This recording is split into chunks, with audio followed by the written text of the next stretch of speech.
BTC সরকার হাই হাই অসম সরকার হাই হাই অসম সরকার মুর্দাবাদ BTC সরকার মুর্দাবাদ রাস্তা আমাক লাগিবই নহলে ভোট বর্জন করিম নহলে ভোট বর্জন করিম।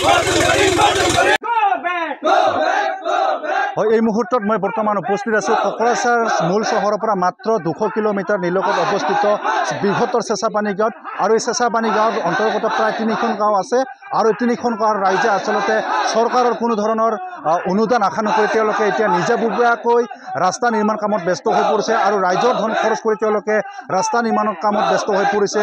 চেঁচাপানী, কমলাচৰা আৰু দক্ষিণ বাগিচা গাঁৱৰ এই 3খন গাঁৱৰ ৰাইজে আচলতে ওলাই আহি এনেদৰে এতিয়া তেওঁলোকে ৰাস্তা নিৰ্মাণত ব্যস্ত হৈ পৰিছে আৰু চৰকাৰৰ বিৰুদ্ধে ক্ষোভ প্ৰকাশ কৰি আচলতে তেওঁলোকে এনেদৰে প্ৰতিবাদ সাব্যস্ত কৰা পৰিলক্ষিত হৈছে। মোৰ কেমেৰা সহযোগী ইয়াৰে কিছু পৰিৱেশখিনি মই দেখুৱাম। আচলতে এই 3খন গাঁৱৰ ৰাইজে ওলাই আহি হিলদল ভাঙি আচলতে ঘৰে ঘৰে আচলতে তেওঁলোকে টকা উঠাই আচলতে অনুদান উঠাই তেওঁলোকে এতিয়া নিজাববীয়াকৈ এই কামত ব্যস্ত হৈ পৰিছে। মই ইয়াৰে কিছু স্থানীয় ৰাইজ আছে, মই তেখেতসকলৰ পৰা কিছু কথা জানিবলৈ চেষ্টা কৰিম। আপোনাৰ কাষলৈ আহিছোঁ। যেহেতু আপোনালোকে আজি নিজাববীয়াকৈ এই গাঁওখনৰ ৰাস্তাৰ কাম নিৰ্মাণ কৰি আছে, চৰকাৰৰ পৰা কোনো ধৰণৰ অনুদান দিয়া নাই নেকি? হয় চাওক, যিটো সময়ত বিশ্বৰ বিভিন্ন দেশে মংগল গ্ৰহলৈ যাবলৈ, চন্দ্ৰলৈ যাবলৈ ৰাস্তা বিচাৰি পাইছে, আৰু সেইটো সময়ত আমাৰ এইখন কোকৰাঝাৰ চহৰৰ একেবাৰে ওচৰৰ এখন গাঁও চেঁচাপানী গাঁও, এই গাঁৱৰ জনগণে এই ৰাস্তাৰ কাৰণে আজি আন্দোলন কৰি থাকিবলগীয়া হৈছে। লগতে আপোনালোকক জনাব বিচাৰিছোঁ যে এই বৃহত্তৰ চেঁচাপানী, দক্ষিণ বাগিচা গাঁও, কমলাচৰা চেঁচাপানী এই 3খন গাঁৱৰ জনগণে আজি চান্দা তুলি 100 টকাৰ পৰা 1000 টকালৈকে চান্দা তুলি আজিৰ দিনতো এই যান্ত্ৰিকতাৰ যুগতো এই ৰাস্তাখন নিজৰ গাঁঠিৰ ধনেৰে মেৰামত কৰিব বান্ধিবলগীয়া হৈছে। এয়া কিন্তু আশ্চৰ্যজনক আৰু দুৰ্ভাগ্যজনক এই গাঁও অঞ্চলবাসী হিচাপে।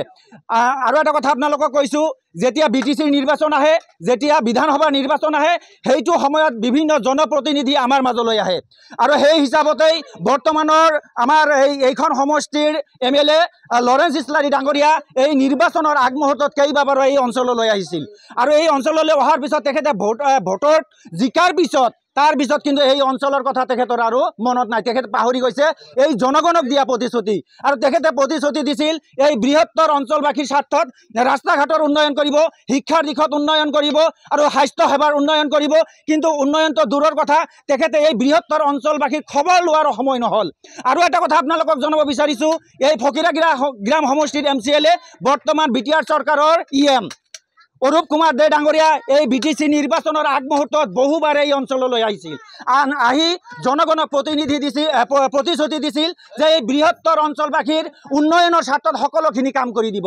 কিন্তু নিৰ্বাচন পাৰ হোৱাৰ আজি 3টাকৈ বৰ্ষ অতিক্ৰম কৰিল, আজিৰ দিনলৈকে এই অৰূপ কুমাৰ দে ডাঙৰীয়া এই অঞ্চললৈ অহাৰ সময় তেখেতৰ নহ'ল। তেখেতৰ ঘৰ কোকৰাঝাৰ চহৰত, আমাৰ ইয়াৰ পৰা 300 মিটাৰ আঁতৰত, কিন্তু তেখেতৰ এই অঞ্চললৈ আহি এই অঞ্চলবাসীৰ দুখ দুৰ্দশাৰ কথা, ৰাস্তা ঘাটৰ উন্নয়নৰ কথা, স্বাস্থ্য সেৱাৰ উন্নয়নৰ কথা, শিক্ষাৰ ক্ষেত্ৰত উন্নয়নৰ কথা তেখেতৰ খবৰ লোৱাৰ আৰু সময় নহ'ল। আৰু তেখেতৰ বিভিন্ন সভা সমিতিয়ে সংবাদ মাধ্যমত তেখেতে দম্ভালি মাৰি কৈ থাকে যে মোৰ সমষ্টিত সকলো জাতি জনগোষ্ঠীৰ উন্নয়ন হৈছে। আপোনালোকে কিছুদিন আগতে দেখিছে, আৰু তেখেতে বৰ্তমান দ্বিতীয়জন শিলাদিত্য আমাৰ অসমৰ বুকুত তেখেতে জন্মিছে, আৰু তেখেতে কৈছে যে সকলো জাতি জনগোষ্ঠীৰ উন্নয়ন হৈছে। তেখেতক আমি এই অঞ্চলবাসী হিচাপে প্ৰত্যাহ্বান জনাইছোঁ, আপুনি দেখুৱাই দিয়ক, আপুনি কোৱাৰ দৰে যদি সকলো জাতি জনগোষ্ঠীৰ উন্নয়ন হৈছে, BTD অঞ্চলত লগতে আমাৰ এই বৃহত্তৰ এই চেঁচাপানী অঞ্চলত কোনটো ঠাইত আপুনি বা এই ফকিৰাগ্ৰাম সমষ্টিত কোনটো ঠাইত সংখ্যালঘু অঞ্চলত আপুনি উন্নয়ন কৰিছে, সেইখিনি দেখুৱাই দিয়াৰ কাৰণে আপোনাক প্ৰত্যাহ্বান জনাইছোঁ। লগতে আপোনাক এটা কথা জনাব বিচাৰিছোঁ যে সন্মুখত নিৰ্বাচন আহি আছে, এই নিৰ্বাচনৰ সন্মুখত আপুনি নিশ্চয় প্ৰত্যাহ্বানৰ সন্মুখীন হ'ব। লগতে আমি এই অঞ্চলবাসীয়ে সিদ্ধান্ত গ্ৰহণ কৰিছোঁ যে BTC নিৰ্বাচনৰ আগমুহূৰ্তত এই বৃহত্তৰ অঞ্চলবাসীৰ কাৰণে এই ৰাস্তা ঘাটৰ উন্নয়ন যদি তেখেতে নকৰে বা এই BTC চৰকাৰখনে নকৰে, এই বৃহত্তৰ অঞ্চলবাসী আমি ভোট বৰ্জন কৰিবলৈ বাধ্য হ'ম। লগতে আৰু এটা কথা আপোনালোকক জনাব বিচাৰিছোঁ, এই যে ৰাস্তাটো আপোনালোকে দেখিছে, আজি 2.5 কিলোমিটাৰ 2 কিলোমিটাৰতকৈ অধিক ঠাই আজি এই চান্দা তুলি প্ৰায় 2.5 লাখ টকা নিজৰ এই যে 500-1000 টকাকৈ চান্দা তুলি আজি কৰিবলগীয়া হৈছে। আপোনালোকে আহি দেখিছে ট্ৰেক্টৰ লগাই JCB লগাই আৰু এই যে শিল বালি পেলাই আজি ৰাস্তাটো কৰিবলগীয়া হৈছে। ইয়াৰ মূল কাৰণটো হৈছে এই যে ৰাস্তাটো আপোনালোকে দেখিছে, এই ৰাস্তাটোৰে এই একেবাৰে কোকৰাঝাৰ চহৰৰ 200 মিটাৰ আঁতৰত এইখন গাঁও আৰু এইখন গাঁৱত আজিৰ দিনলৈকে 108ৰ দৰে লাগতিয়াল যান বাহনসমূহ আজিৰ দিনলৈকে সোমাব নোৱাৰে। এয়া কিন্তু আজিৰ দিনতো একেবাৰে দুৰ্ভাগ্যজনক। আৰু BTC চৰকাৰখনে কৈ থাকে সকলো জাতি জনগোষ্ঠীৰ উন্নয়ন হৈছে। উন্নয়ন বোলা কথাটো এইখিনি অঞ্চলত আহি আপোনালোকে নিশ্চয় দেখিছে। উন্নয়ন বোলা কথা ইয়াত খাটিছে নেকি? খাটা নাই নিশ্চয়কৈ। গতিকে আমি আহ্বান জনাইছোঁ যে এই নিৰ্বাচনৰ আগমুহূৰ্তত এই বৃহত্তৰ অঞ্চলবাসীৰ স্বাৰ্থত যি ৰাস্তা ঘাটৰ উন্নয়ন এই উন্নয়নখিনি কৰি দিব লাগে।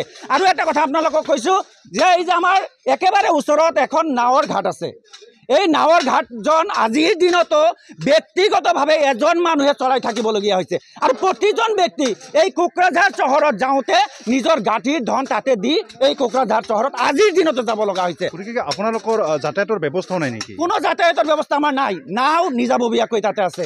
আৰু এটা কথা কৈছোঁ যে এই যে ৰেল দলং যে আপোনালোকে দেখিছে, যেতিয়া বাৰিষা কাল বেছি হয়, পানী যেতিয়া নৈৰ বেছি হয়, সেইটো সময়ত নাও চলাচল বন্ধ হৈ যায়। আৰু এই বৃহত্তৰ অঞ্চলৰ শ শ স্কুলীয়া ছাত্ৰ ছাত্ৰী হেজাৰ হেজাৰ জনগণ কি কৰে এইটো ৰেল দলঙেদি যাব লগা হয়। আৰু এই ৰেল দলঙেদি যাওঁতে কিছুদিন পূৰ্বে আমাৰ এইখন গাঁৱৰে 4 জন মানুহ এই ৰেলৰ তলত পৰি মৰিব লগা হৈছে।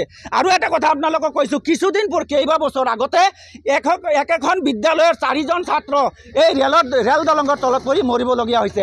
এনেকুৱা দুৰ্ভাগ্যজনক এনেকুৱা ঘটনা হয়তো BTADৰ বা অসমৰ কোনো এখন ঠাইত নাই। যিটো সময়ত বিশ্বৰ বিভিন্ন দেশে চন্দ্ৰত যোৱাৰ কাৰণে ৰাস্তা বিচাৰি পাইছে, যিটো সময়ত মংগল গ্ৰহত যোৱাৰ কাৰণে ৰাস্তা বিচাৰি পাইছে, আৰু চহৰৰ একেবাৰে ওচৰত এইখন গাঁৱৰ মানুহে আজিৰ দিনলৈকে এটা ৰাস্তা সুচল ৰাস্তা আমি বিচাৰি নাপালোঁ। এয়া কিন্তু দুৰ্ভাগ্যজনক। আৰু এইখিনি কৰাৰ কাৰণে ভৱিষ্যত দিনত এই UPPL চৰকাৰখনে, এই BTR চৰকাৰখনে, অসম চৰকাৰখনে এই অঞ্চলত নিশ্চয়কৈ বৃহৎ প্ৰত্যাহ্বানৰ সন্মুখীন হ'ব লাগিব। গতিকে চৰকাৰখনক কি আহ্বান জনাব ৰাস্তা নিৰ্মাণ? চৰকাৰক এটাই কথা কৈছোঁ যে BTC নিৰ্বাচন সন্মুখত আহি আছে, এই নিৰ্বাচনৰ আগমুহূৰ্তত এই বৃহৎ অঞ্চলবাসীৰ স্বাৰ্থত ৰাস্তা ঘাটৰ উন্নয়নখিনি কৰি দিব লাগে, আমাৰ এটাই দাবী। হয়, মোৰ কেমেৰা সহযোগে কিছু পৰিৱেশ মই দেখুৱাবলৈ অনুৰোধ জনাম যে আচলতে এতিয়া এই গাঁওখনৰ ৰাইজে ওলাই আহি, 3খন গাঁৱৰ ৰাইজে ওলাই আহি এনেদৰে এতিয়া তেওঁলোকে নিজ গাঁওখনৰ ৰাস্তা নিৰ্মাণৰ ক্ষেত্ৰত আচলতে তেওঁলোকে এতিয়া এনেদৰে ওলাই অহাটা পৰিলক্ষিত হৈছে। কোনো ধৰণৰ আচলতে চৰকাৰী অনুদান আঁচনি বা চৰকাৰী অনুদানসমূহ আচলতে এই অঞ্চলসমূহত ঢুকি পোৱা নাই বুলি ইতিমধ্যে অভিযোগ উত্থাপন কৰিছে।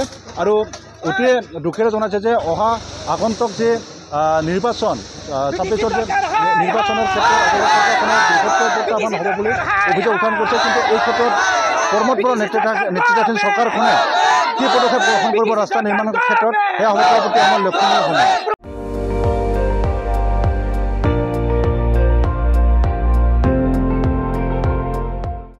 আপুনি চাই আছে ND24, সৰ্বশ্ৰেষ্ঠ নহয় সৰ্বোত্তমৰ দৌৰা।